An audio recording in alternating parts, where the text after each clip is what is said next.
My name is Fawn, and right here on the Luminars, it is my job to tell you about the African people who are doing amazing stuff around the world. You must know, according to my director, says we must know. And I agree, you must know. So listen.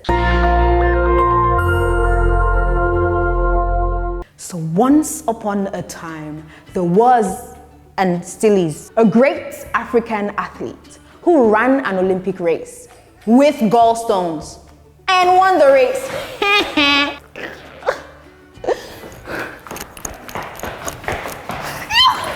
This man right here, Kipchoge Keino, former Kenyan athlete and Olympic gold medalist, has won many awards and broken many world records. He also won the first Olympic laurel ever. Now, he was one of the inaugural members into the International Association of Athletics Federation Hall of Fame. I don't know why the name is so long. He was also inducted into the World Sport Humanitarian Hall of Fame. That's two Hall of Fames, Halls of Fame. Shah Hall that have fame, two of them, Halls of Fame.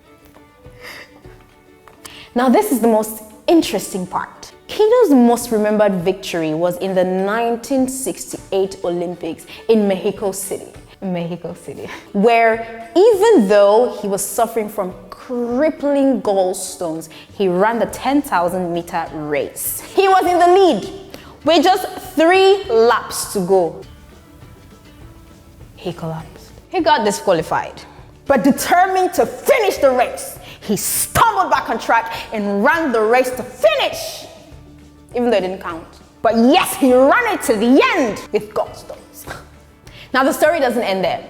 On the day of the 1,500 meter race, Kip was supposed to be resting at home because he had gallstones.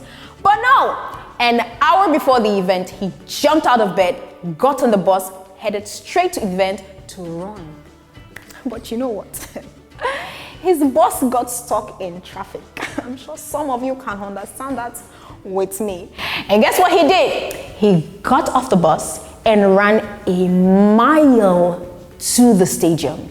And when he got there, he ran the 1,500 meter race and won. He went home with a gold medal, and he didn't just win, he won by 20 meters. The largest margin of victory in the history of the event ever.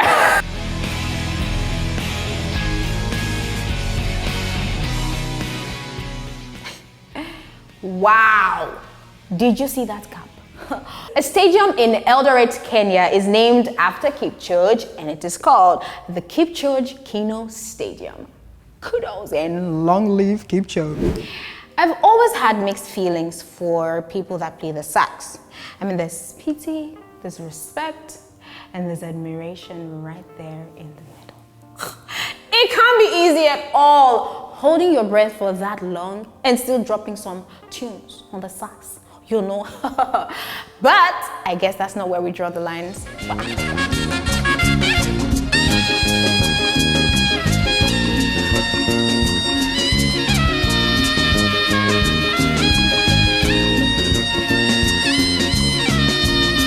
Nigerian Afrobeat musician Femi Kuti holds the world record for longest note held on a saxophone.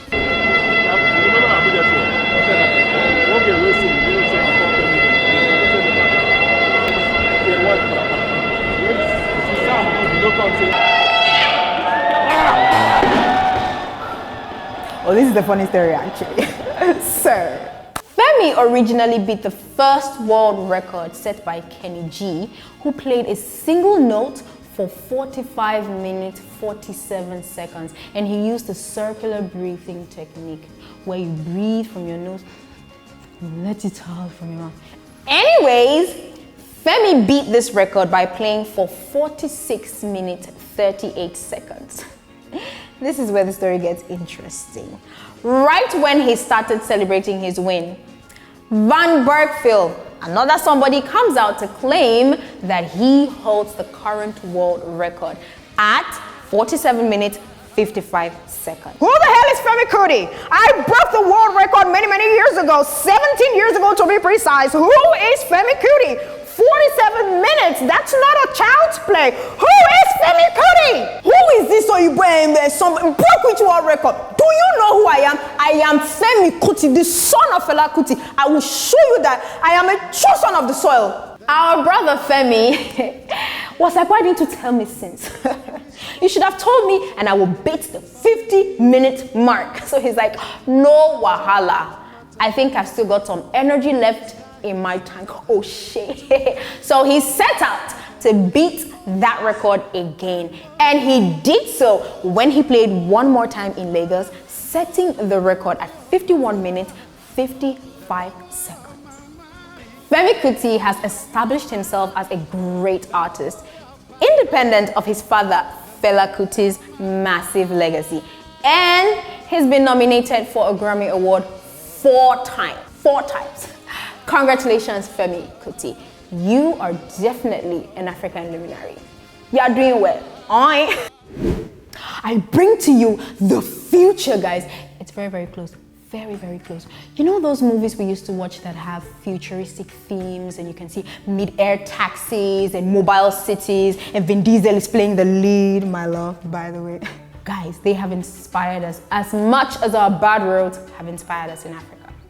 Maurice Imbetsa, a Kenyan high school graduate with no formal education who was self-taught and created different inventions, including a flying taxi. Well, it's really a passenger drone, but that name is too real and uncontroversial for the headline, so flying taxi. My name is Maurice Imbetsa. I am a Kenyan. I want to tell you that I'm going to create the first flying taxi. The first flying taxi. I know you're wondering what it looks like. I mean, a flying taxi. Who wouldn't want to see what that looks like? I was too. But it looks nothing like a taxi. I mean, remember I said it was really a passenger drone, and that explains why it looks this way.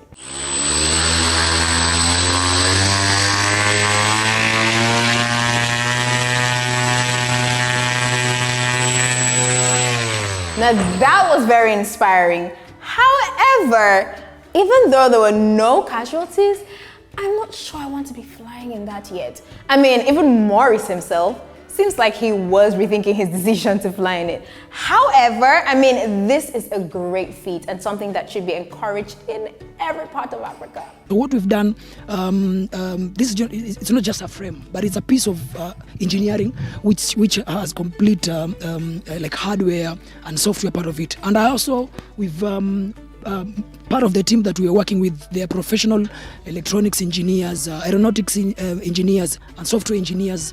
We teamed up and made this happen. Maurice should definitely be celebrated. This guy is a genius. So, once when he was in high school, someone broke into his locker and stole. So Maurice designed a device that if you break into his locker, it would shock you. Shock you.